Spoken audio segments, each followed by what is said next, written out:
चलो, कल मैंने शॉर्ट में एक रिवीजन करा दिया था, जिसमें जितनी घटनाएं हो गई हैं उन सभी का एक शॉर्ट फॉर्म में कैलकुलेशन इकट्ठा कर दिया है। तो अब बारी है 14.1 और एग्जाम्पल्स की। ये चौथा पार्ट होगा विंटर सेशन में, क्लास 11th अध्याय 14 पार्ट अध्याय 14 है प्रायिकता और विंटर क्लासेस,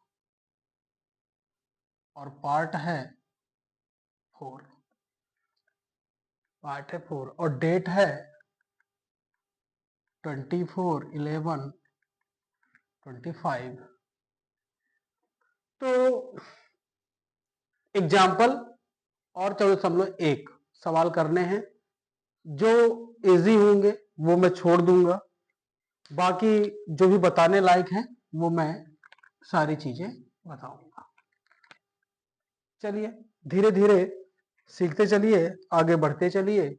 PT2 भी पास में आ गए हैं। 14 पार्ट खत्म करने के बाद जो रह गई हैं रस्में कुछ चैप्टरों की, उनको भी पूरा कर देंगे।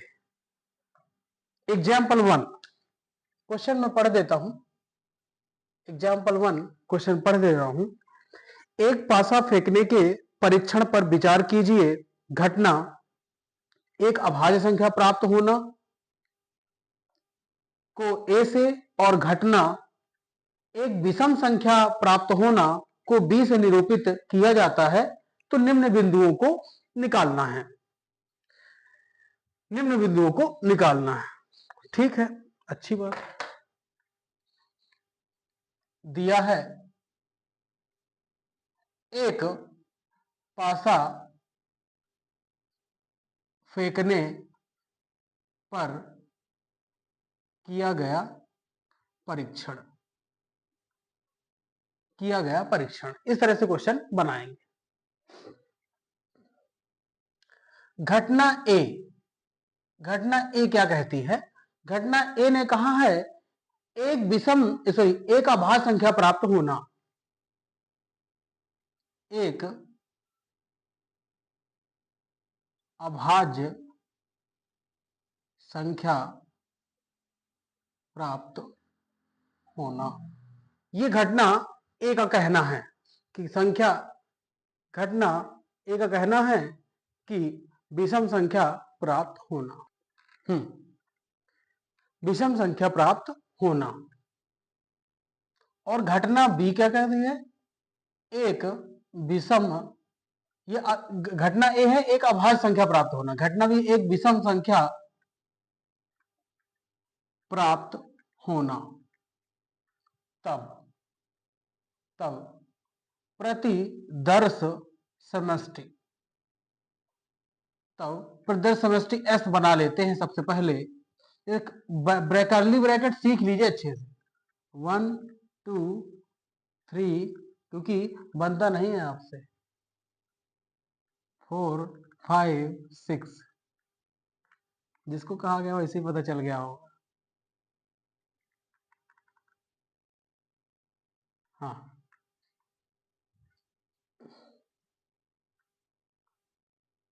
इसलिए ए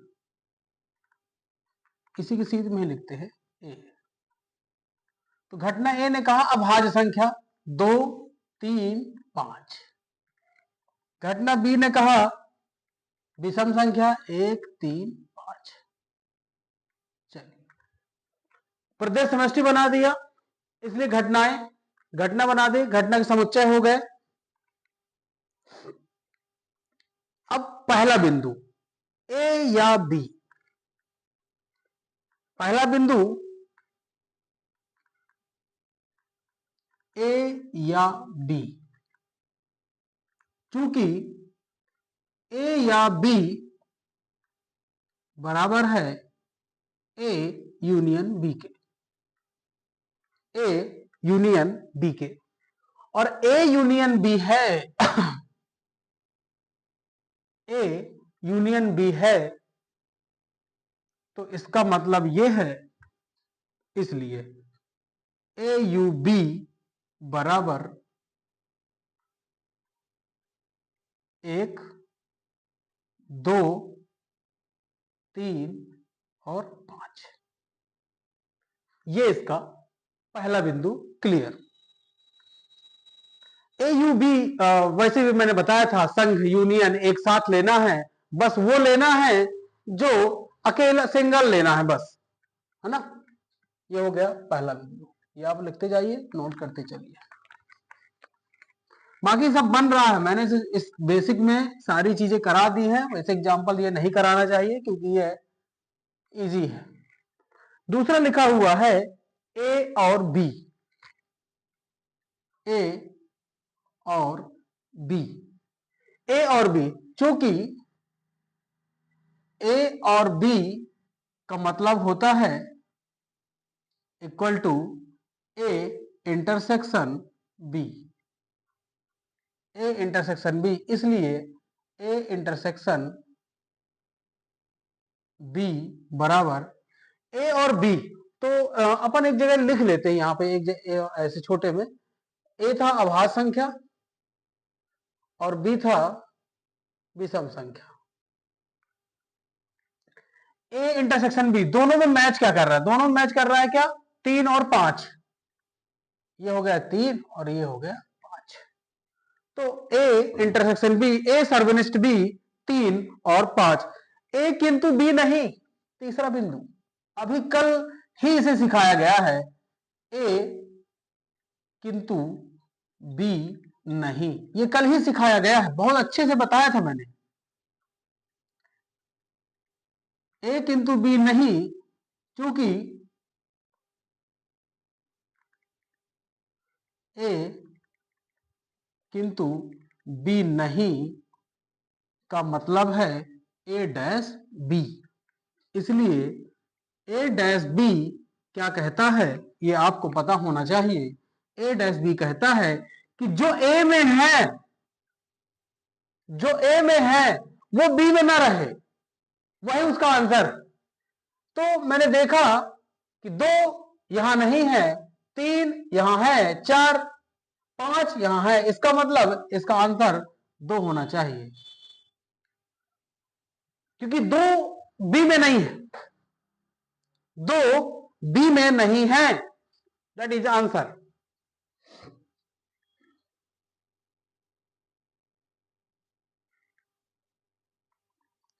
और एक बिंदु दिया हुआ है, और एक बिंदु दिया हुआ है, और एक बिंदु दिया है, लिखा है ए नहीं को निरूपित करिए, ए नहीं को निरूपित करिए, ए नहीं, ये लिखा है ना, ए नहीं को निरूपित करने वाले समुच्चय लिखिए, ए नहीं, क्योंकि ए नहीं मतलब ए डैश की बात कर रहा है,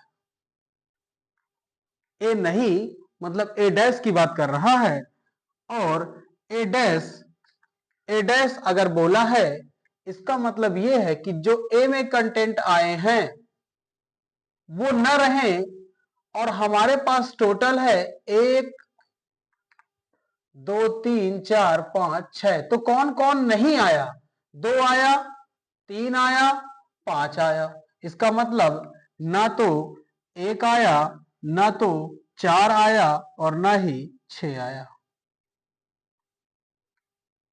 तो इस तरह से ए नहीं को डैश यहां पर डैश, ए नहीं 1, 4, 6 मैच कर लीजिए, यही है आपके एग्जाम्पल नंबर 1 में।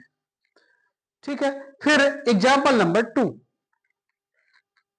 आप तो समझ में आ रहा होगा ना किस तरह से चीजें सही जो सिखाई गई हैं, क्या वो आपके समझ में आई हैं, तो ये आपको अच्छे समझ में आ रहा हो, क्योंकि बेसिक कॉन्सेप्ट जो स्टार्टिंग में मेरी शुरू की क्लास रहती है 1, 2, 3 जो भी है 1, 2, 1, 2, उसमें सब बता देता हूं कि उस प्रश्नावली के स्टार्ट होने से पहले पहले जो जो यूज होना है उसका पहले रिव्यू।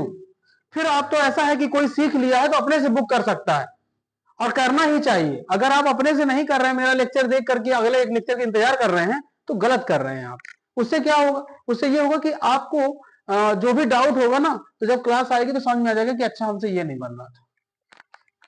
चलिए एग्जाम्पल 2।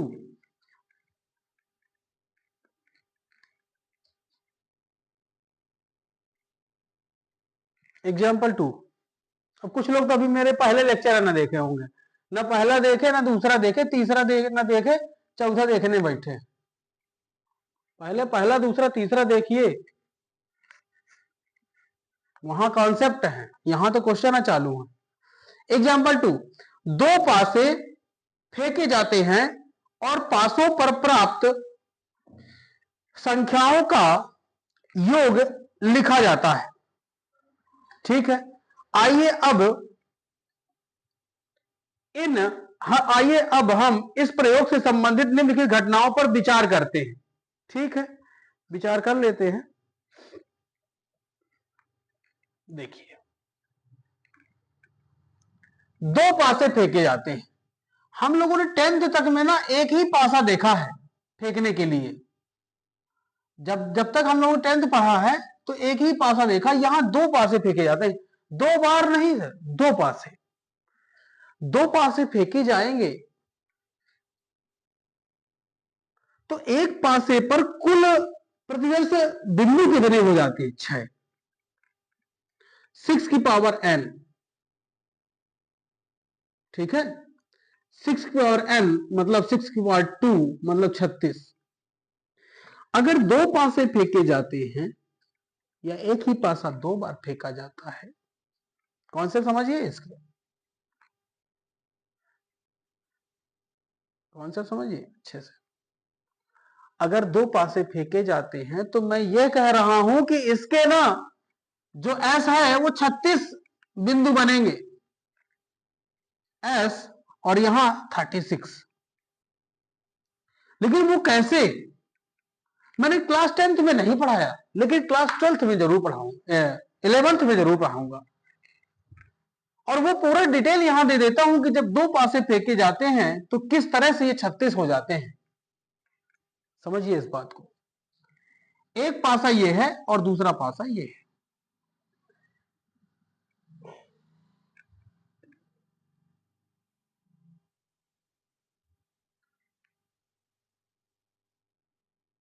दो पासे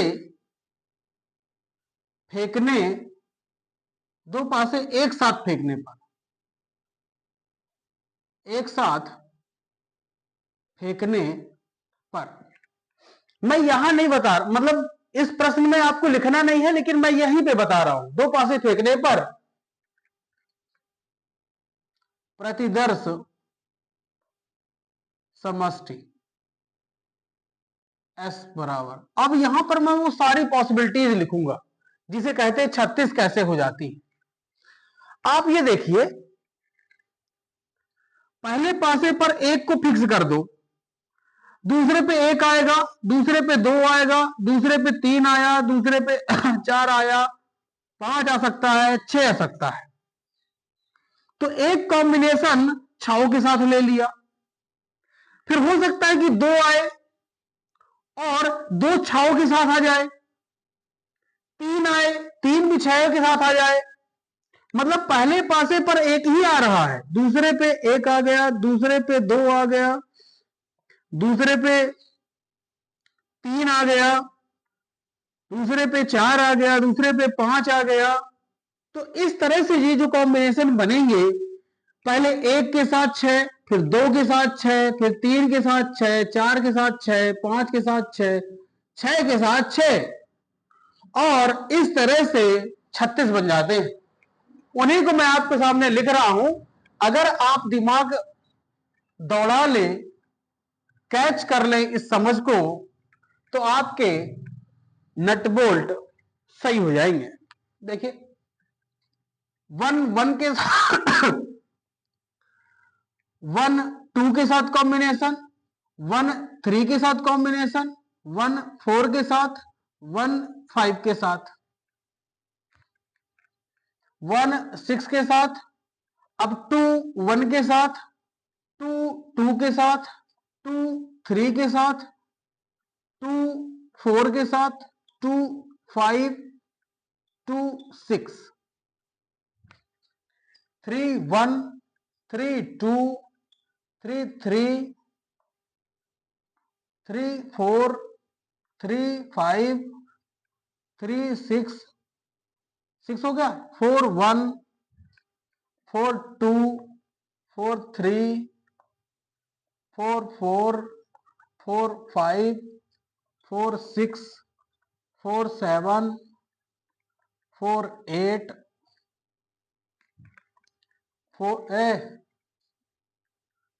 6 तक जाएगा ना, 5 1, 5 2, 5 3, 5 4, 5 5, 5 6, 5 7, 6 1, 6 2, 6 3, 6 4, 6 5, 6 6। इस तरह से ये काउंटिंग टोटल 36 होती है, जिसे लोग कह देते 36 इसके बनेंगे। दो पासे एक साथ फेंक दिए गए हैं, तो ये हैं प्रदेश समष्टि, ये हैं प्रदेश समष्टि, ये हैं प्रतिदर्श समष्टि।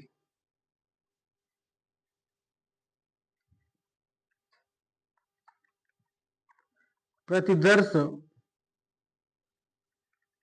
समष्टि एस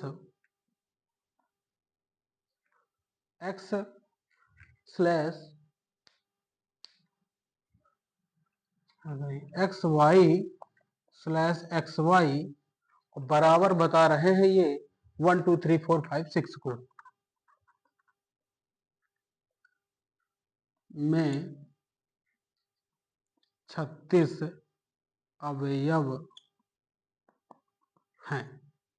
इस तरह से मैंने इनका पूरा डिटेल आपकी बुक में यहां से स्टार्ट, ठीक है। ये 36 होते कैसे हैं वो मैंने लिख दिया है, जो भी बिंदु होंगे मैं यही सॉल्व करूंगा। क्यों? इसकी हेल्प से हम लोग देखते चलेंगे, बिंदुओं को, क्वेश्चनों को सॉल्व करना है, ठीक है। घटना ए क्या कह रही है?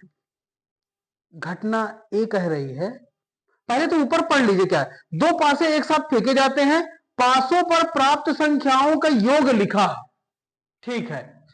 पासों पर प्राप्त संख्याओं का योग लिखा हुआ है। अब वो योग किस तरह का है अब चेक करते हैं। उनका समुच्चय बनाना है और जो भी होगा वो देखेंगे। बोला है घटना ये कहती है प्राप्त योग सम संख्या है, प्राप्त योग सम संख्या है। अगर पहला पासा और दूसरे पासे पर जो भी अंक आते हैं उनका योग करना है और वो होना चाहिए सम संख्या, उनका योग होना चाहिए सम संख्या।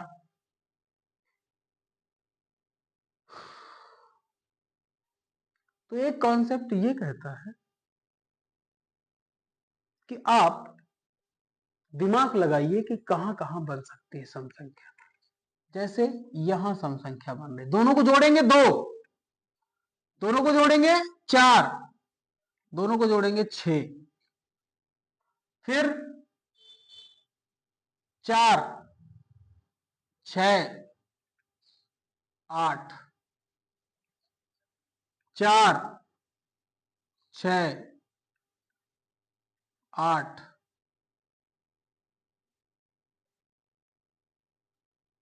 4 1 5, 3 6 9, 4 2 6, 4 4 8, 6 4 10, 5 1 6,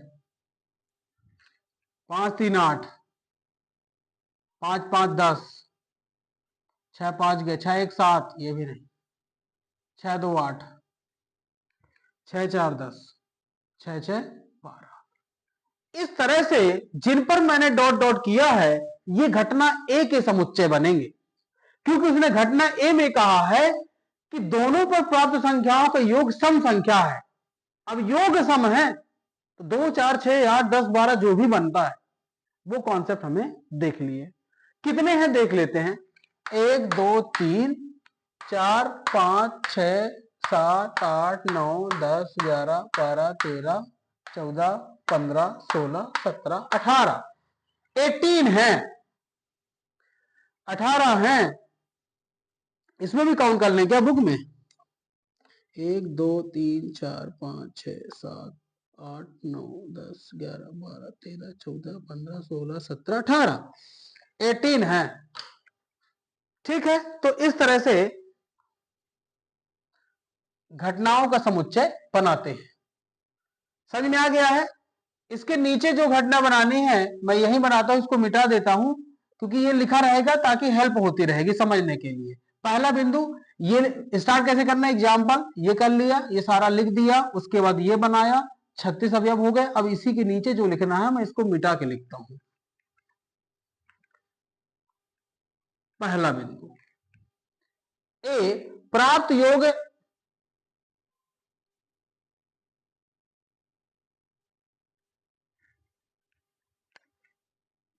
क्योंकि क्योंकि पासों में प्राप्त संख्याओं का योग, पासों प्राप्त संख्याओं का योग लिखा जाता है।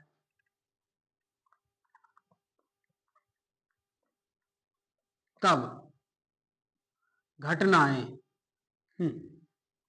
ए ए कह रहा है, ए कह रहा है प्राप्त योग सम संख्या है, प्राप्त योग सम संख्या है। तो हमने कहा इसलिए 1 1 2 1 3 4 1 3 4 1 5 6, ठीक है। 3 1 4 3 1 4 3 1 4 3 3 6 3 3 6 और 3 5 8, ये हो गया। फिर 4 2 4 4 4 6 5 1 5 1 5 3, जो यहां भी मिले होंगे उसका भी अपोजिट हो जाता है, 5 5 और 6 2, क्योंकि 2 6 मिला होगा। ए 2 वाली लाइन भूल गई क्या, 2 वाली लाइन भूल गई है। 3 3 तक गया है ना, 3 3 से पहले 1 3 तक आया है, 1 3 तक आया है, 1 5 तक गया है, उसके बाद 2 वाली लाइन छूट गई है, 3 वाली लाइन से स्टार्ट हो गया है। तो 2 वाली लाइन को हम कहां पे लिख दें, यहां पे लिख देते हैं। अरे कहीं भी यहीं पे लिख दो ना। 6 2 हो गया, 6 2 हो गया है, 6 4 6 4 और 6 6। 2 वाली लाइन भूल गई है, कोई बात नहीं, माफ कर दो ना, तो क्या दिक्कत है। 2 2 2 4 2 6, इस तरह से हमारे पास समुच्चय बन गए हैं। बी के लिए क्या बोला है, प्राप्त योग 3 का गुणज है। प्राप्त योग 3 का गुणज, 3 3 दूनी 6 3 त्रिकाई 9 3 चौक 12 3 पचे 15, 15 तो बना में न करें। प्राप्त योग 3 का गुणज है, मतलब 3 बने जोड़ने पर, तो 3 बनेगा यहां, टिक लगा रहा हूं, 3 बनेगा यहां। 6 बनाना है, 6 यहां बनेगा, ठीक है। 6 यहां बनेगा, 3 यहां बनेगा, 6 यहां बनेगा,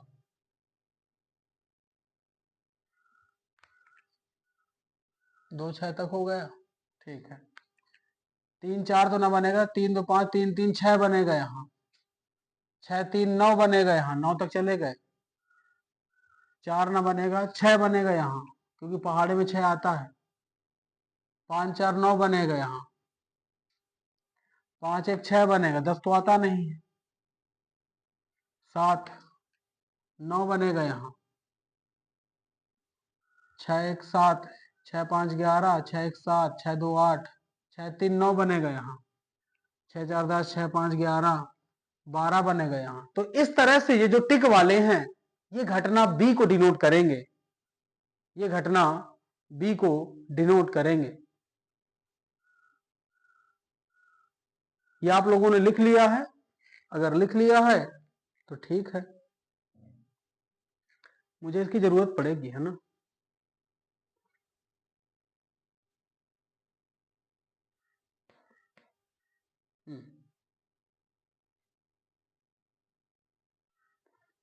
घटना बी को यहां लिख लेते हैं, इधर साइड।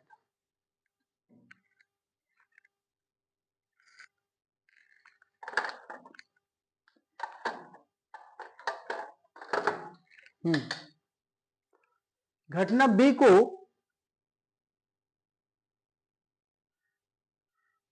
तुम लोग मिला लेना ना, क्या ही है, मैं बुक से देख लूंगा, तुम लोग मिला लेना। मैं घटना बी को यहीं पे लिखता हूं, ये लिखा रहेगा क्योंकि इसी से कॉन्सेप्ट बनने हैं। हाँ, ये तो स्टार्टिंग में लिख लिया था ना, ये इसके बाद तुमने प्रदर्शन सेमेस्टर लिखा, फिर ये लिख दिया, फिर घटना ए लिखी। अब इसको हटा देते हैं, यहां से बनाते हैं। घटना बी क्या कह रही है ये देखते हैं। बोला है प्राप्त योग 3 का गुणज है। प्राप्त योग 3 का गुणज है। अगर आप धीमा चला करे वीडियो तो स्पीड बढ़ा लिया करो अपनी, है ना। प्राप्त योग 3 का गुणज है। अगर 3 का गुणज है तो फिर हमने बी के लिए कॉन्सेप्ट बनाया। क्या बनाया बी के लिए कॉन्सेप्ट? 1 2। क्या बनाया? 1 5। फिर क्या बनाया? 2 1 2 1। और क्या बनाया? 2 4। और क्या बनाया? 3 3 लिखा है। 3 6 3 6। 4 2 लिखा हुआ है। 4 5 4 5। 5 1 5 1। फिर 5 4 5 4। फिर यहां कहीं नहीं बना है ना। 6 3। 5 4 हो गया था ना, 5 4 हो गया ना। 6 3 6 3 और 6 6।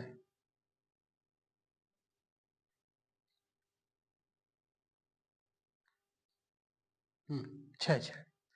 देख लेते हैं काउंटिंग। 1 2 3 4 5 6 7 8 9 10 11 12 हैं। मिला लेते हैं बुक में 12 आते हैं कि नहीं।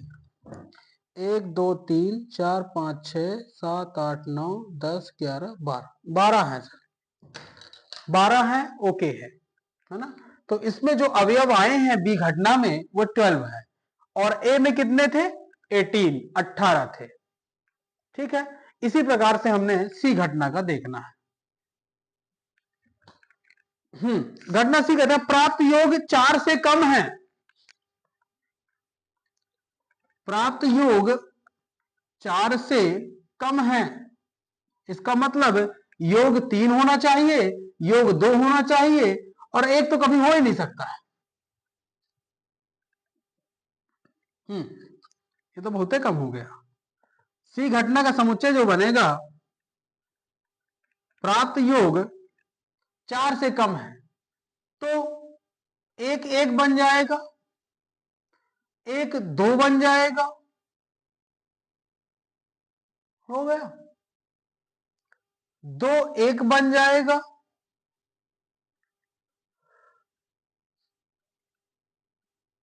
मुझे तो नहीं लगता इससे ज्यादा।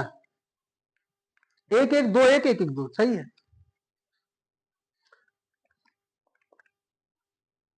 डी घटना क्या कहती है? प्राप्त योग 11 से अधिक है। प्राप्त योग 11 से अधिक है। और ये लेटेस्ट न्यूज है। 11 से अधिक है तो मैं बता दूं 5 का कॉम्बिनेशन 6 तक मैक्सिमम भी जाएगा तो 11 बनता है। इसका मतलब लास्ट वाले में कॉन्सेप्ट है, अच्छा 5 पर 11 बनता है, इसका मतलब 6 6 पर 12 बनेगा, और यही बस इसका आंसर है, यही बस इसका आंसर है।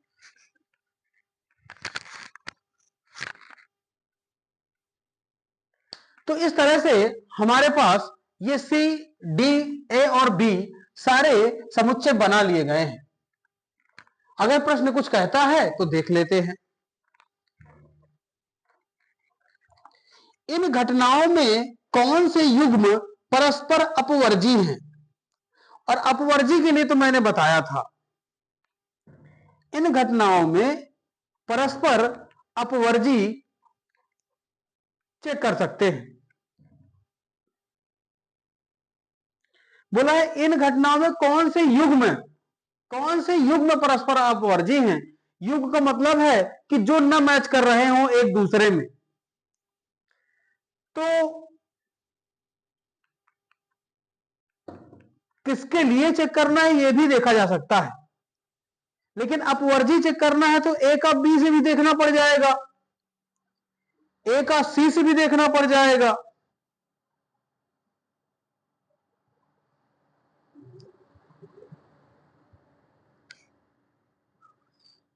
परस्पर अपवर्जी, ठीक है। देखिए डैट डैश लगा हुआ है, उससे यह पता चल रहा है कि वो ए वाले हैं। जिसमें डैट डैश लगा हुआ है वो ए वाले हैं, और जिसमें टिक लगा हुआ है वो बी वाले हैं। सी यही लिखा है और डी यही लिखा है, और हमें यह देखना है कि परस्पर अपवर्जी। तो हम पहले ए को बी से चेक कर ले। अपवर्जी का मतलब क्या होता है? जो दोनों में न मिले वो वाले युग्म हमें देखने हैं और यहां लिखने हैं, ठीक है। तो जो दोनों में नहीं मिल रहा है वो देख लेते हैं। और ये कैसे पता चलेगा कि दोनों में मिल रहा है? तो जिसमें अंडरलाइन और टिक एक साथ लगा हो वो समझ जाना कि वो दोनों में मिल रहा है। जैसे यहां, जैसे यहां, जैसे यहां, जैसे यहां, जैसे यहां। तो ये गोला वाले जो हैं ये अपवर्जी नहीं है। अपवर्जी का मतलब होता है कि जो दोनों में न मिले। इसका मतलब ये हुआ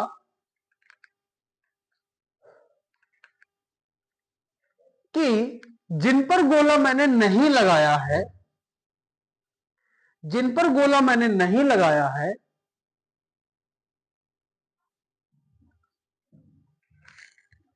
और प्रश्न में बोला है कि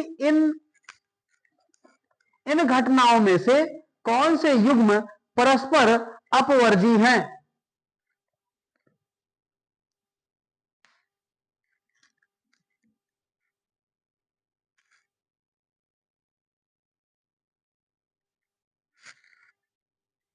परस्पर अपवर्जी हैं।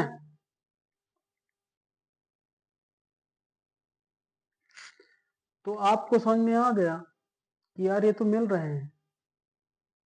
भाई चलो ठीक है, मैं कहता हूं कि 1-2 नहीं मैच करा, 1-3 मैच नहीं किया है, 2-2 मैच नहीं किया है, लेकिन ये तो मैच कर गए ना।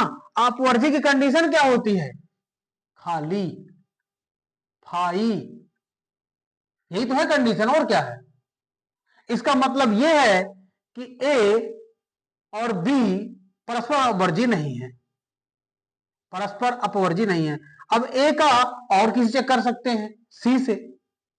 ए का और किसी से कर सकते हैं? ए का सी से भी चेक कर सकते हैं, और डी से भी चेक करना होगा।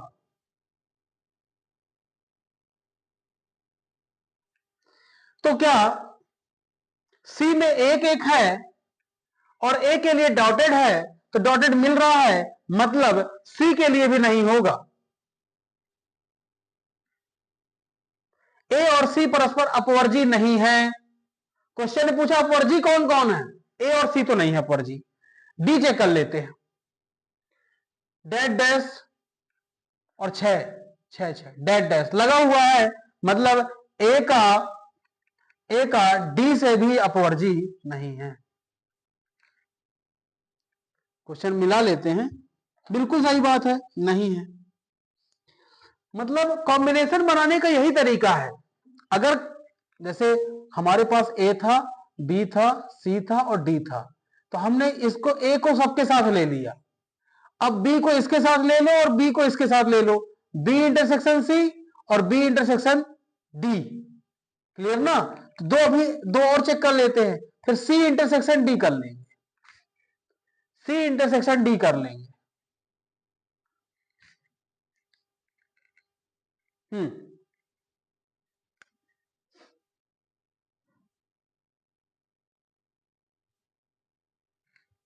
ए तो कैंसिल आउट लिख देंगे, परस्पर, इसके ये डी तक तो आपने लिख लिया था, उसके बाद उसने क्वेश्चन में ये बोला है कि कौन कौन सी परस्पर अपवर्जी है, तो लिख देना परस्पर अपवर्जी के लिए इस तरह से, और फिर निकालना ए सर्वनिष्ठ बी और लिख देना नॉट इक्वल टू 5, फिर A intersection B C not equal to 5, A intersection D not equal to 5 लिख देना। अतः अतः तीनों के लिए परस्पर अपवर्जी नहीं है। फिर चेक करना है अगला, ए के लिए हमने निकाल लिया था, फिर बी के लिए, तो बी इंटरसेक्शन सी देखते हैं, बी में टिक लगा हुआ है और सी 1 2 1 2 1 1 1 2 और 2 1 टिक लगा है 1 2 पे, टिक लगा है 1 2 पे, इसका मतलब यह हुआ कि इसके लिए भी अपवर्जी नहीं है। बी का डी से चेक करिए, बी का डी से चेक करिए, बी में तो टिक लगा हुआ है और डी 6 6 कहता है, टिक लगा है और 6 6 कह रहा है, ये भी नहीं है सर, कौनो नहीं है क्या। सी का डी से चेक करिए, इसमें है अपवर्जी, क्यों, क्योंकि सी में जो मिल रहा है वो डी में नहीं मिल रहा है, इसका मतलब ये परस्पर अपवर्जी हैं। यहां 6 6 है और यहां 6 6 है ही नहीं, इसका मतलब यह है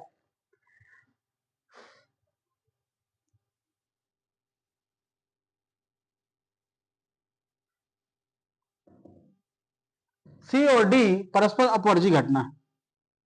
लेकिन यहां तुम्हारे बुक में मिस्टेक लिखा हुआ है, नॉट इक्वल टू 5 कर दिया, इसलिए सी परस्पर अपवर्जी घटना है, ये गलत लिखा हुआ है, यहां से सुधार लेना है। बुक में नॉट इक्वल टू 5 लिखा, जबकि वो इक्वल टू 5 होगा, इक्वल टू 5 होगा। सी और डी परस्पर अपवर्जी घटना है, ठीक है ना। देख लेना, बाकी मैंने समझाने की कोशिश करी है कि आपको समझ में आ जाए कि जब मैच नहीं करता दोनों में कुछ भी, तभी परस्पर अपवर्जी होता है। यदि एक भी मैच कर गया, मतलब उभयनिष्ठ हो गया, तो फिर वो अपवर्जी घटनाएं नहीं होती है। मैंने समझा दिया है, बाकी आप लोग समझदार हैं, होशियार हैं, कर लेंगे।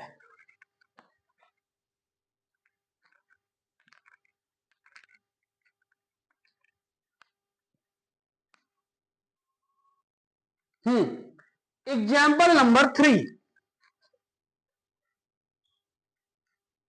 एग्जाम्पल नंबर 3, एक सिक्के को 3 बार उछाला जाता है। मैंने वैसे बता दिया था कि n पावर 2 की पावर n, यहां से जितनी बार भी उतना रख देना, 8% समष्टि रहेंगे। एक सिक्के को 3 बार उछाला जाता है, निम्न घटनाओं पर विचार कीजिए। ए कोई चित्त प्रकट नहीं होता है, कोई चित्त प्रकट नहीं होता है। बी तथ्यतः एक चित्त प्रकट होता है। सी कम से कम 2 चित्त प्रकट, कम से कम 2, 2 से ज्यादा हो सकते हैं, कम नहीं होना चाहिए।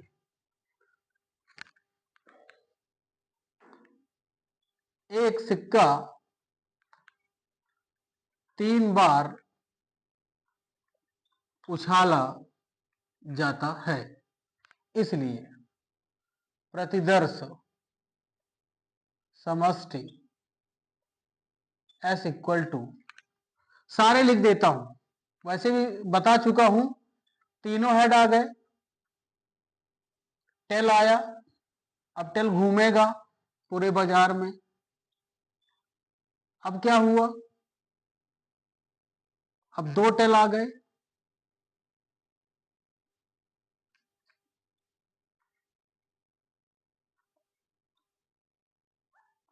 अब क्या हुआ, तीनों टेल हो गए, कोई बचा क्या, तीन,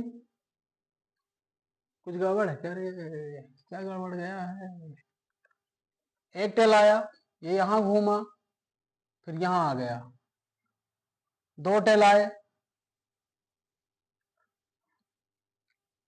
दो टेल आए, तो ये यहां घूमा, ये हुआ, अब आगे घूमेगा और ये हो जाएगा, है ना। अब तीन टेल आए, अब कितने हुए, तीन, तीन छह, दो आठ, अब क्लियर है। घटना देखते हैं, घटना क्या बोला है। घटनाओं पर विचार, घटनाओं पर विचार या समुच्चय बना, घटनाओं का समुच्चय बनाने पर, है ना। ए कहता है कोई चित्त प्रकट नहीं होता है,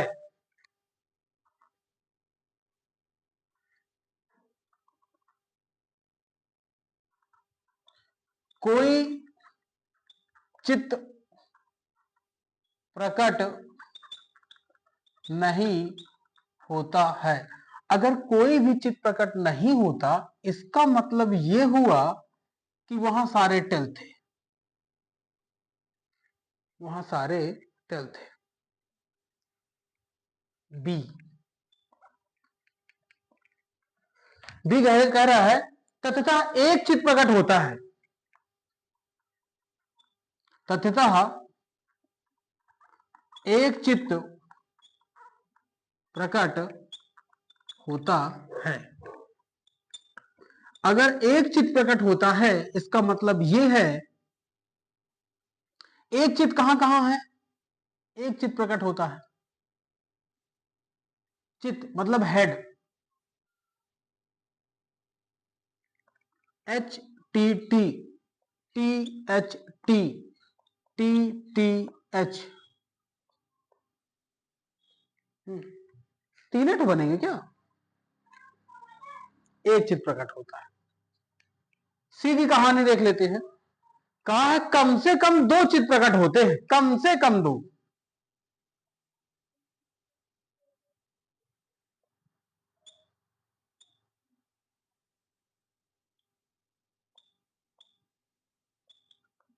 कम से कम दो चित्त प्रकट होते हैं।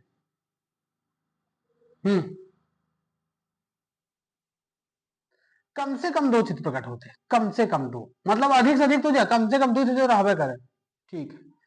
दो, H H T, H T H, T H H, ये होगी कम से कम दो, अधिक से अधिक तो हो जाए पूरे, ये लो, चार इसमें बन गए।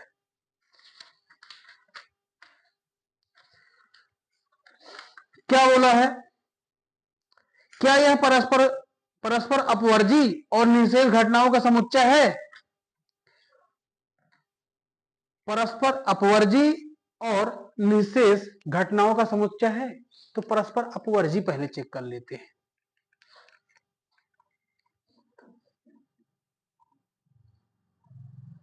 अगर ए इंटरसेक्शन बी देखें, क्या दोनों में मैच हो रहा है, अपवर्जी है ना, बिल्कुल है, क्योंकि दोनों में टीटी नहीं है। ए का सी से देख लो,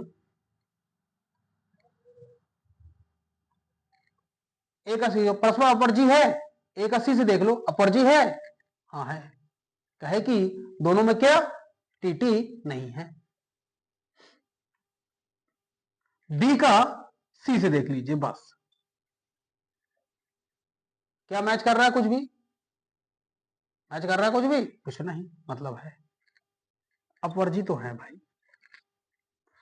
अपवर्जी है, निशेष चेक कर लेते हैं। निशेष क्या होता है, निशेष ये होता है ए यू बी यू सी बराबर एस मिल जाना चाहिए। टीटी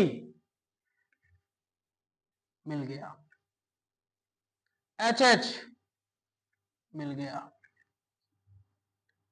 दो बार जहां लाइन खींचेगी वो गलत हो जाएगा, फिर HTH, HTT, HTT, THT, THT, TTH, TTH, HHT, HHT, HTH, HTH, THH, THH। और ये तो करवा दिया था, पहले ही मैंने कर दिया था। इसका मतलब ये है कि अगर तीनों का कॉम्बिनेशन कर देंगे तो एस मिल जाएगा, प्रदर्शन एसटी आ जाएगा, मतलब निशेष है और अपवर्जी भी हैं। यस।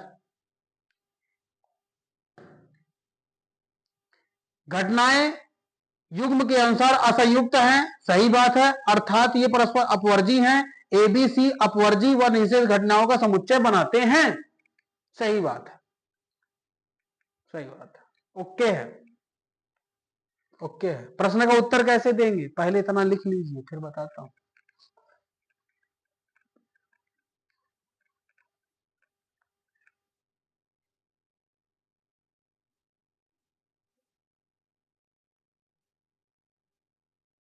ये लिख गया, हमने वहां शुरू किया, प्रदर्शित कर दिया, चेक कर लिया। ये लाइनें कुछ नहीं करना, वो तो मैं पहचान के बता रहा हूं कि हम लोग चेक कर रहे थे इस तरह से।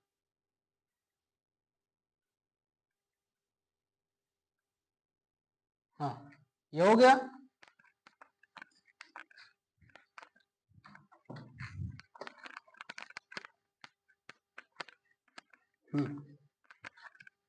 और चेक तो कर ही लिए हैं, तो यहां नीचे कहानी लिखना है बस।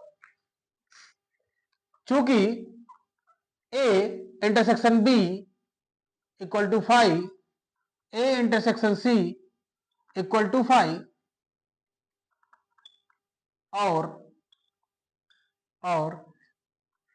B intersection C equal to 5, अर्थात अर्थात घटनाएं ए बी व सी परस्पर अपवर्जी अपवर्जी घटनाएं हैं, परस्पर अपवर्जी घटनाएं हैं। तब तब एयूबी यूसी बराबर प्रतिदर्श समष्टि एस प्राप्त होता है। इसलिए इसलिए ए बी व सी घटनाएं निःशेष घटनाएं भी हैं।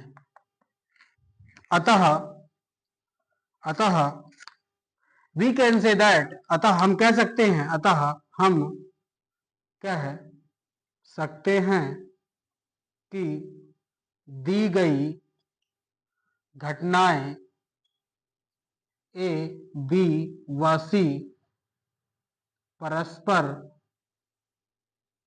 अपवर्जी एवं निःशेष घटनाएं हैं। इस तरह से आप इसका उत्तर देंगे और इसी प्रकार से हर जगह देना है। क्लियर ना? भले ये 3 क्वेश्चन हैं, लेकिन इन 3 क्वेश्चन से आपके अंदर प्रश्नावली के भी सवाल ब्रेकआउट हो रहे हैं। अगर आप ये समझ पा रहे हैं तो अपने से सारे क्वेश्चन कर सकते हैं, जो क्वेश्चन नहीं होगा वो करा देंगे। बस पढ़ते चलूंगा, उड़ाते चलूंगा, मैं समझाना है मैं, क्योंकि मैं जहां टाइम ज्यादा दे रहा हूं मतलब मैं आगे क्वेश्चन उड़ा दूंगा, सीधे कॉन्सेप्ट बताऊंगा। बाकी भाषा किस तरह से करना है, किस तरह से दिखाना है, कैसे शो करना है, वो सब चीजें आपको दिखानी पड़ेंगी। मैंने तो सिखा दिया, कॉन्सेप्ट बता दिया, चलना आपको है। क्लियर है? यस।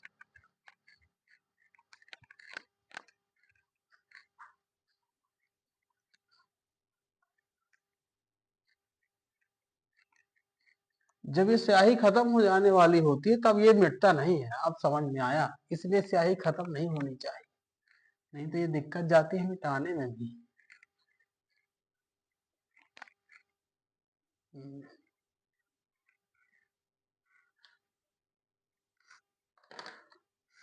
चलिए, बंदूक लोड हो गई है। प्रश्नावली 14.1, क्वेश्चन नंबर 1। सिर्फ डिस्कशन कर करके सबको निपटाना है, बस हो गया, और ज्यादा कुछ नहीं करना। एक पासा फेंका जाता है, मान लीजिए घटना ई पासे पर संख्या चार दर्शाता है, और घटना एफ पासे पर सम संख्या दर्शाता है। ई और एफ परस्पर अपवर्जी हैं। साफ समझ में आ गया। पासा है मतलब एस हमारे पास 1 2 3 4 5 और 6। अब क्या कह रहा है? कह रहा है कि एक घटना ई है और 4 दर्शा देता है, एक घटना एफ है, सम संख्या दर्शाता है 2 4 6, नहीं है अपवर्जी। क्यों नहीं है अपवर्जी? क्योंकि इंटरसेक्शन पर इसका मान आ रहा है, कौन सा? 4 आ रहा है, अपवर्जी नहीं है, बता देना। एक पासा फेंका जाता है, दूसरा प्रश्न, एक पासा फेंका जाता है, घटनाओं का वर्णन कीजिए। घटनाओं का वर्णन कीजिए। घटनाओं को वर्णन करना है, इसका मतलब यह है कि समुच्चय भी लिख देना है। मतलब प्रश्न में समुच्चय भी पूछ रहा है। पासा है तो पासा बना हुआ है, पासे के नंबर यहां लिखे हुए हैं, और सभी का बना देते हैं जल्दी जल्दी से। एक तो बुलेट वाले खाए पारा।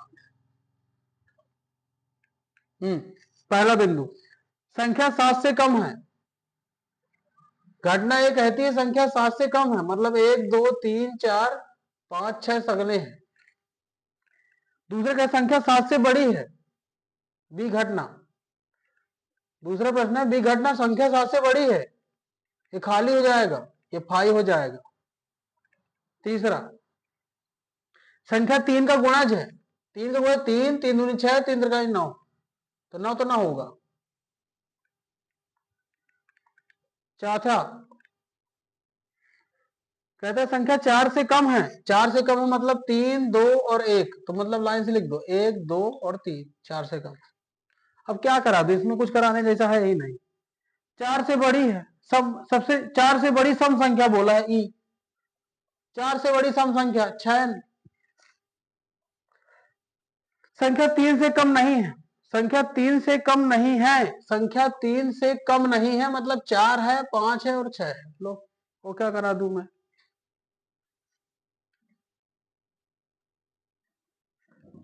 तीन से कम नहीं है, 3 से अधिक है। एक संख्या 3 से कम नहीं है मतलब 3 है। चेक करो भाई, इसका तो चेक ही कर लिया जाए। 24.1 का छठवा, 3 है, वही ना मैं कहवे में हूं। अब बोला है नीचे कुछ और लिखे हुए हैं, कॉन्सेप्टुअल लिखा है। ए यू बी यूनियन करने हैं, यहां आ जाए पूरा। चल, ए इंटरसेक्शन बी, दोनों में क्या मैच कर रहा है? कुछ नहीं मैच कर रहा है, आई। इसका भी चेक कर लें कहा आता है इसका।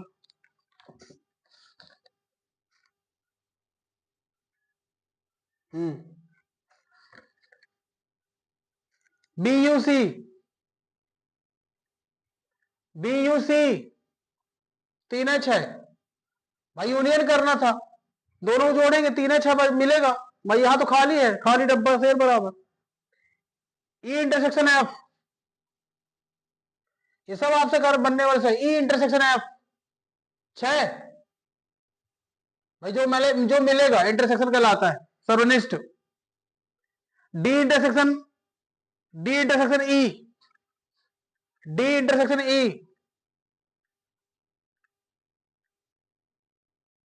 डी इंटरसेक्शन ई कहां है? डी ए है, ई ए है, क्या मैच कर रहा है? कुछ नहीं मैच कर रहा है, फाई जाने दो, खाली कर दो डब्बा को, फाई बना देना, डब्बा खाली कर दो, फाई बना देना।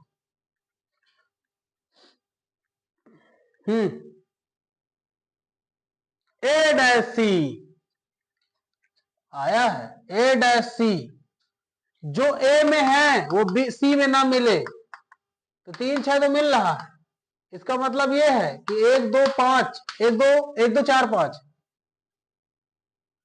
ये नहीं मिल रहा है वहां, A dash C. D dash E, D dash E, इसका मतलब ये कि डी डी किंतु ई नहीं, D dash C, D dash E, D dash E क्या मैच कर रहा है? कुछ नहीं मैच कर रहा है। 1 2 3 आंसर, 1 2 3 आंसर, डी डैश ई।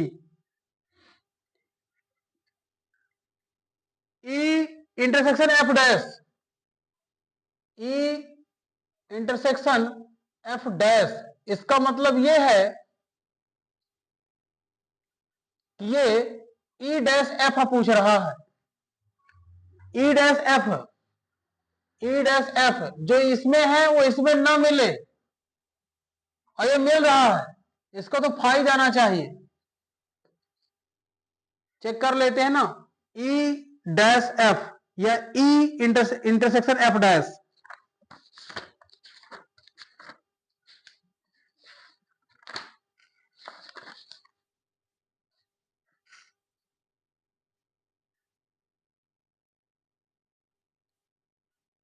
ई इंटरसेक्शन एफ डैश फाई है, बिल्कुल करेक्ट। और एफ डैश पूछा है, एफ डैश पूछा है, एफ कहां? ये है 3 4 5 6, तो इससे मिला लीजिए कि क्या क्या नहीं आया। 1 नहीं आया, 2 नहीं आया, बस हो गया, 1 है 2 नहीं आया, बाकी सब 4 5 6 तक। क्लियर ना? तो इस तरह से ये दूसरा प्रश्न भी निपट हो गया।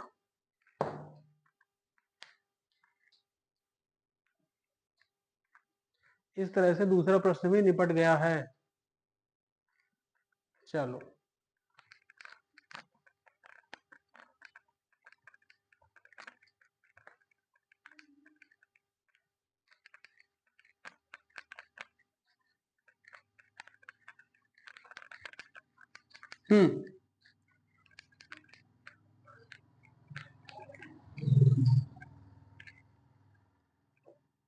तीसरा प्रश्न, तीसरा प्रश्न,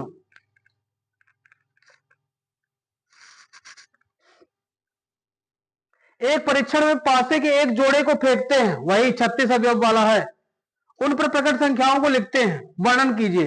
प्राप्त संख्याओं का योग 8 से अधिक है, प्राप्त संख्याओं का योग 8 से अधिक है।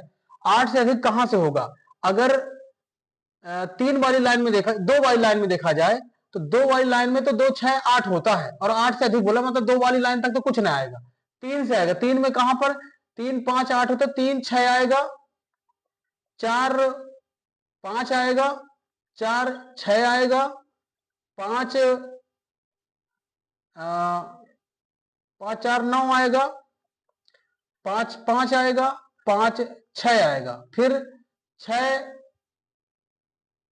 3 9 आएगा, 6 तो 8 होता है, 6 3 9, 6 4 10, 6 5 11 और 6 6 12। ये है कॉन्सेप्ट कह रहा है, वो ये कह रहा है कि ए घटना जो है इसके लिए है, ये ए घटना के लिए है।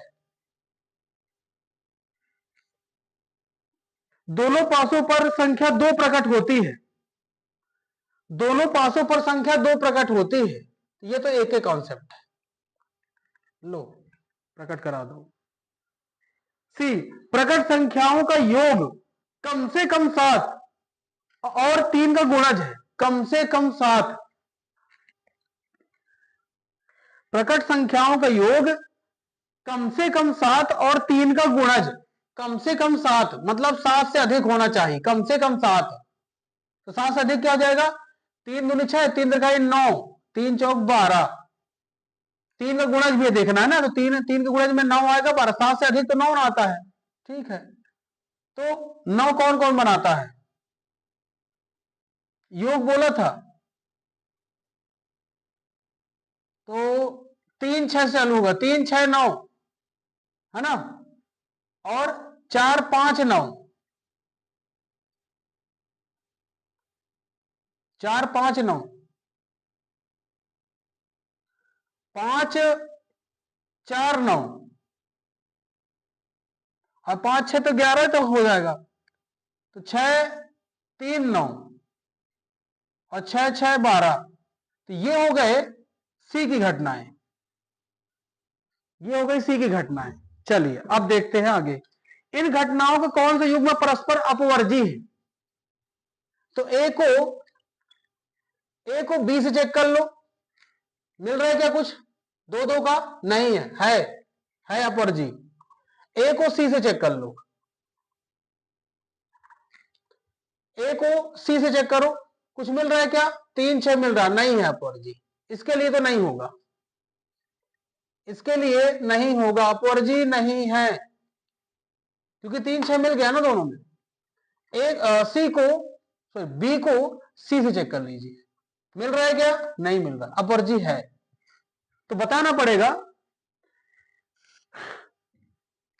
बोला है कि इन घटनाओं में कौन सा युग्म परस्पर अपवर्जी है, तो बता देना कि ए बी का अपवर्जी है और बी सी से अपवर्जी है, लेकिन ए सी का अपवर्जी नहीं है। दो युग्म परस्पर अपवर्जी हैं, दो युग्म परस्पर अपवर्जी हैं, चेक कर लेते हैं। ए बी और बी सी, ए बी और बी सी अपवर्जी हैं, ए सी नहीं है अपवर्जी, क्लियर ना। हाँ चलिए प्रश्न नंबर 4, प्रश्न नंबर 4 समझा रहा हूं कॉन्सेप्ट, अब आप लोग बड़े हो गए, लास्ट पार्ट चल रहा है, तो भाषा वाषा अब आप लोग देखिए, मैंने सिखा दिया, समझाने में बहुत टाइम दे दिया ना, इसलिए तो समझाया जाता है, ताकि गणित खुद से की जाए, एबिलिटी लाइए लिखने की। 3 सिक्कों को एक बार उछाला जाता है, 3 सिक्कों को एक बार उछाला जाता है, मान लीजिए कि घटना 3 चित्त दिखाना को ए कहते हैं, 3 चित्त पड़ गए, ये घटना है। घटना 2 चित्त और एक पट दिखाना को भी घटना कहते हैं, 2 चित्त और एक पट,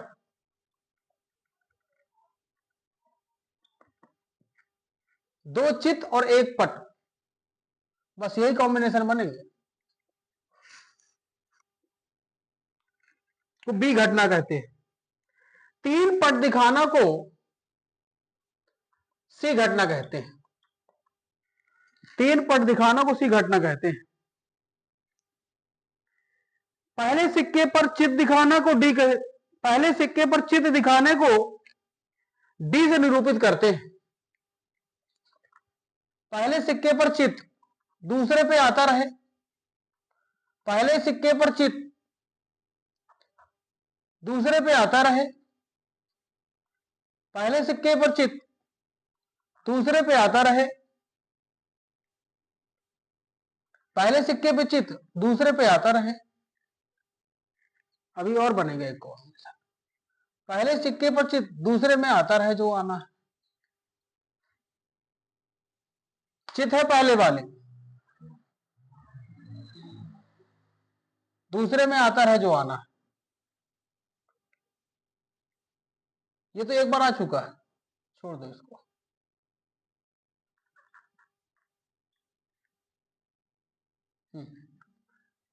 दोनों टीटी कर दिया था, दोनों एचएच कर दिया है, एक बार टीएच किया है, एक बार एचटी किया, इसके अलावा कोई कॉम्बिनेशन नहीं बन रहा है, ठीक है। तो उसने जो कंडीशन कही थी वो हमने कर दी है। अब देखते हैं क्या बोला है। पहला, परस्पर अपवर्जी सरल हैं, मिश्र हैं, चेक करना है। ये तो मिश्र है, बी और सी मिश्र है, सरल है, सरल है, तो सरल में कौन कौन आ गई, ए और सी घटना सरल में हो गई। मिश्र में कौन कौन सी हैं, बी और डी हो गई हैं मिश्र में। अपवर्जी चेक करना है, ए इंटरसेक्शन बी मिल रहा है क्या? कुछ कुछ मिल रहा है क्या? नहीं है। पहला है ए इंटरसेक्शन सी। ए मिल रहा है क्या? कुछ नहीं, अपर जी है। ए इंटरसेक्शन डी मिल रहा है क्या? कुछ? यस मिल रहा है। अगर मिल रहा है तो ये नॉट इक्वल टू 5। और आगे चेक करना, बहुत सारे combination. B intersection C, B C में कुछ मिल रहा है क्या? नहीं है। बी से डी का चेक करना। हाँ, बी से डी में कुछ मिल रहा है क्या? एच एस टी मिल रहा है? नहीं है। सी से डी चेक कर लो। सी से डी के चेक कर लो, मिल रहा है क्या? कुछ नहीं मिल रहा, 5 है। तो यहां पास सिर्फ 5 हैं जो परस्पर अपवर्जी के लिए बताए गए हैं। इसको भी चेक कर लेते हैं, इसको भी चेक कर लेते हैं।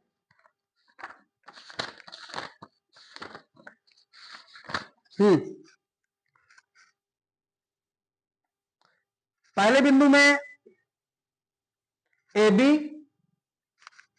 ए सी, बी सी। अच्छा ये नहीं है भाई साहब, एक हटा दो ना, ये कहाँ है? इसमें देखो ना, नेगेटिव लगा है, इसमें मिल नहीं रहा था ना, इसलिए। कहाँ गया 14? A B, A C, B सी है और सी डी। ठीक है, सरल में ए और सी है और बी और डी है। लगभग लगभग आपके कॉन्सेप्ट अगर सही चल रहे हैं तो देख लो। मैंने भी पहली बार सवाल लगाया, मैंने लगाया कभी इस तरह से मैंने नहीं किया, मैंने इससे और अच्छे से किया है। उसे यारो, चलिए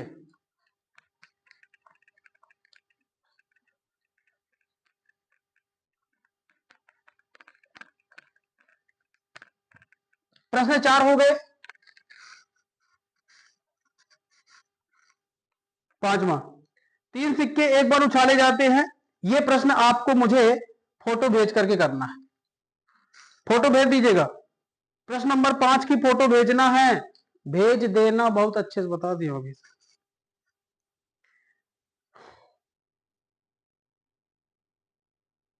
प्रश्न 6 में, प्रश्न 6 में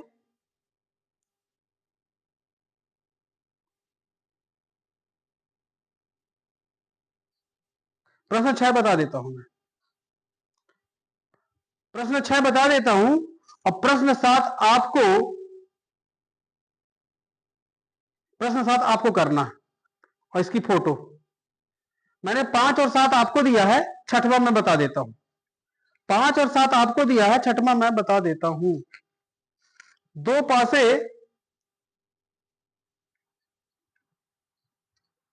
फेंके जाते हैं, दो पासे फेंके जाते हैं। एबीसी घटनाएं, 3 घटनाएं दी हुई हैं। एबीसी 3 घटनाएं दी हुई है, 2 पासे फेंकना है। आपको समझ में आ रहा है? 36 बनेंगे, है ना? हल है। हाँ, ए, पहले पासे पर सम संख्या प्राप्त होना। पहले पासे पर सम संख्या प्राप्त होना, ये बहुत बड़ा कॉन्सेप्ट हो गया। 2 1, 2 1, 2 2, 2 3, 2 4, 2 5 और 2 6। ये पहले पासे पर सम संख्या आ रही है।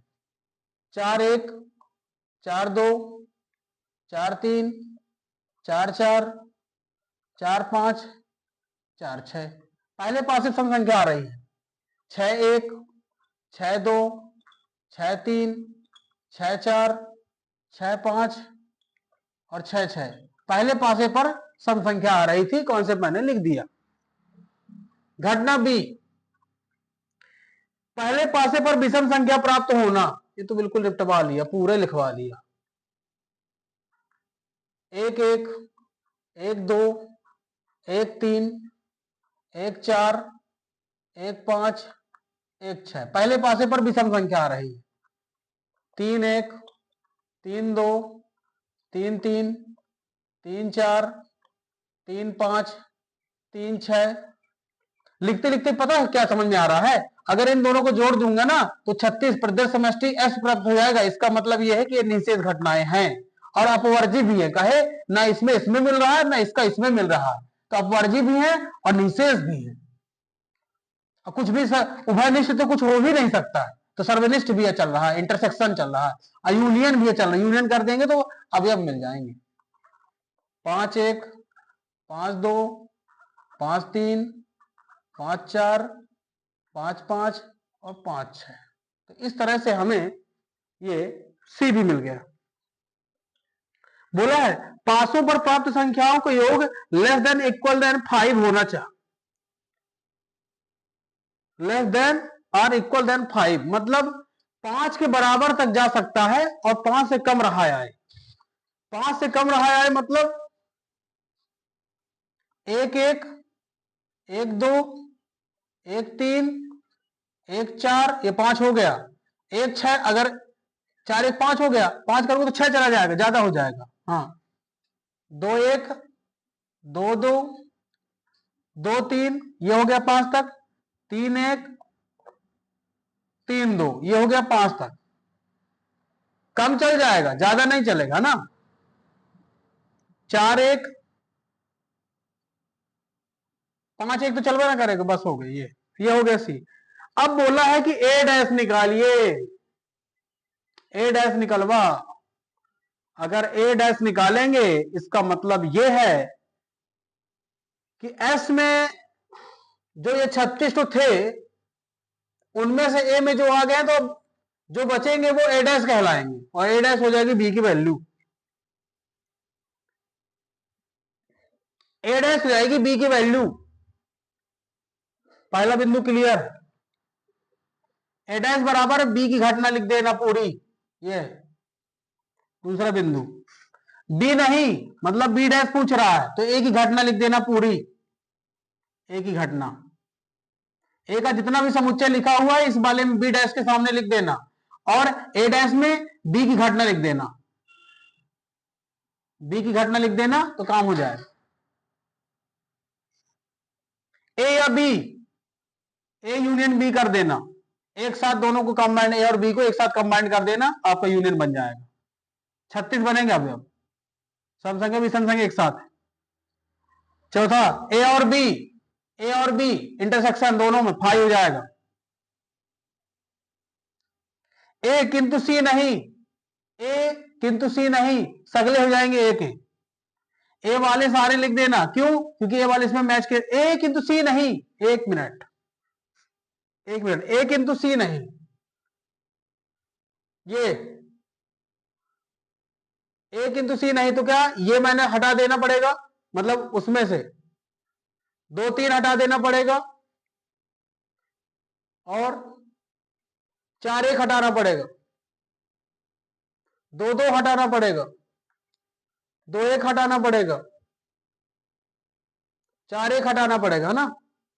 4-1 हटा दिया, ठीक है। तो ये जो चार जो मैच कर रहे थे, ये जो चार मैच कर रहे थे उसको हटाने के बाद पूरा लिख देना, वही हो जाएगा तुम्हारा पांचवा उत्तर। क्यों? क्योंकि उसने बोला ए किंतु सी नहीं, जो ए में है वो सी में नहीं रहना चाहिए। तो सी में कौन कौन कॉमन था? ये 4 कॉमन थे, इसका मतलब वो 4 हट जाएंगे, बाकी सब रहेंगे पूरे। ठीक है।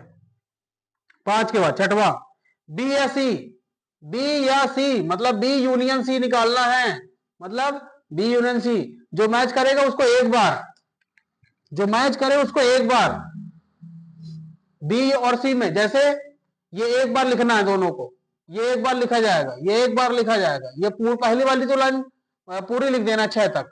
फिर 2 वाला तो लाइन में नहीं, तो ये पूरी 3 को उतारना पड़ेगा। 3 वाले में ये मैच कर रहा है तो एक बार लिखा जाएगा बस, बाकी 5 वाली पूरी लाइन। तो पहली वाली लाइन पूरी, 5 वाली पूरी लाइन लिखी जाएगी और 3 और 3 में सिर्फ को सिंगल सिंगल लिखा जाएगा। ठीक है। बी और सी, बी और सी दोनों में जो मैच करेगा वो, जैसे इसका उत्तर 1-1 होगा, इसका उत्तर 1-2 होगा, 1-3 होगा, 1-4 होगा। फिर जो मैच कर रहा है 3-1 होगा, 3-2 होगा और बस। तो 1-1, 1-2, 1-3, 1-4 और 3-1, और 3 2। चेक कर लेते हैं इस वाले को। सॉरी, 7वां है ना, 7वां।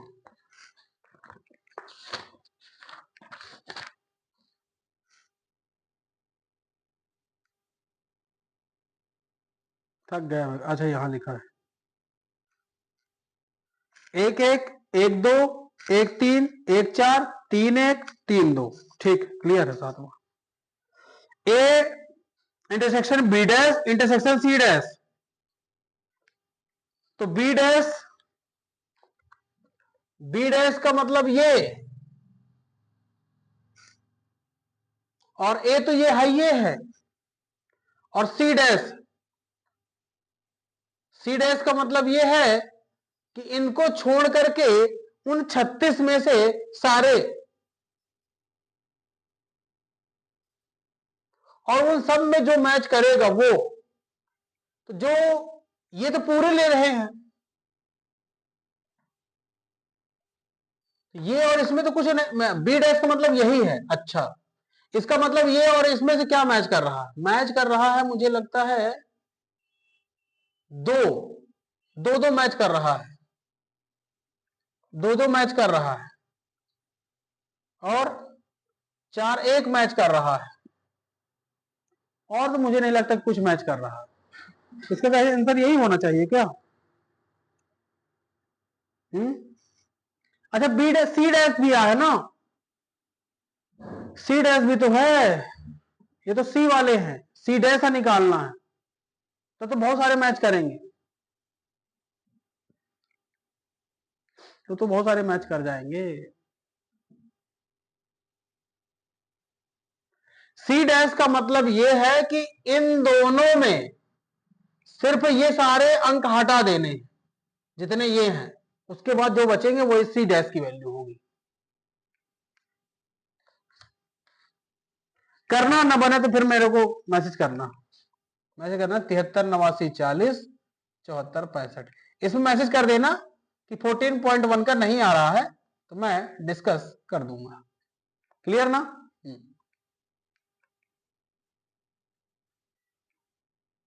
प्रश्न नंबर 7 तो आपको ही करना है, मैंने बता दिया है।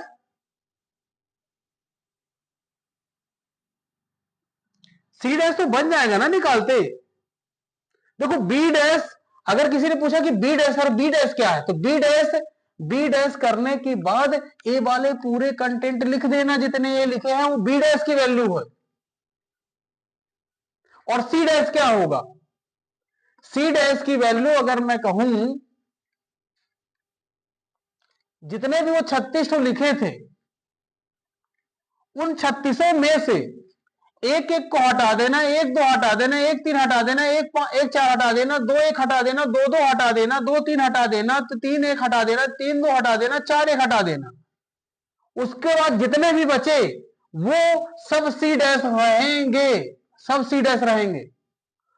मैंने बताया प्रदेश समष्टि में 36 थे, ठीक है, 36 में से एक एक को हटा दो, 1 2 को हटा दो, 1 3 हटा दो, 1 4 हटा दो। इसका मतलब यह हुआ कि 1 5 आएगा इसमें, सी डैश में, सी डैश में 1 6 आएगा, 2 1 हटा दिया, 2 2 हटा दिया, 2 3 हटा दिया, मतलब 2 4 आएगा, 2 5 आएगा, 2 6 आएगा। अब समझ में आ रहा है ना क्या लिख रहा हूं? 2 6 आएगा, 3 1 हटा दिया, 3 2 हटा दिया, 3 3 आएगा, 3 4 आएगा, 3 5 आएगा, 3 6 आएगा, फिर 4 1 हटा दिया, 4 4 2 आएगा, अब 4 3 आएगा, 4 5 आएगा, और यहां से पूरे आएंगे। उन सब में फिर देखा जाएगा कि जो भी कॉमन मिलेगा, तीनों में इंटरसेक्शन निकालना है ना, तो तीनों में जो कॉमन रहेगा वही इसके आंसर हो जाएंगे। ठीक है ना? इस तरह से आपको प्रश्न नंबर 5 और 7 भेजना है, फोटो कर देना, और इस 4th क्लास में 14.1 एंड होता है। आज की कहानी यहीं पर विराम देते हैं। बने रहिए, आप लोगों को 11th क्लास कंप्लीट करा दूंगा मैं, है ना? लगभग लगभग हो ही रहा है, 14 चैप्टर खत्म हो, फिर मैं 8 चैप्टर पे आऊंगा, 1 2 और फिर 5 बचेंगे। 8 में अनुक्रम श्रेणी है ना, गुणोत्तर, वहां देखेंगे। ठीक है, आप लोग अपना ध्यान रखिए और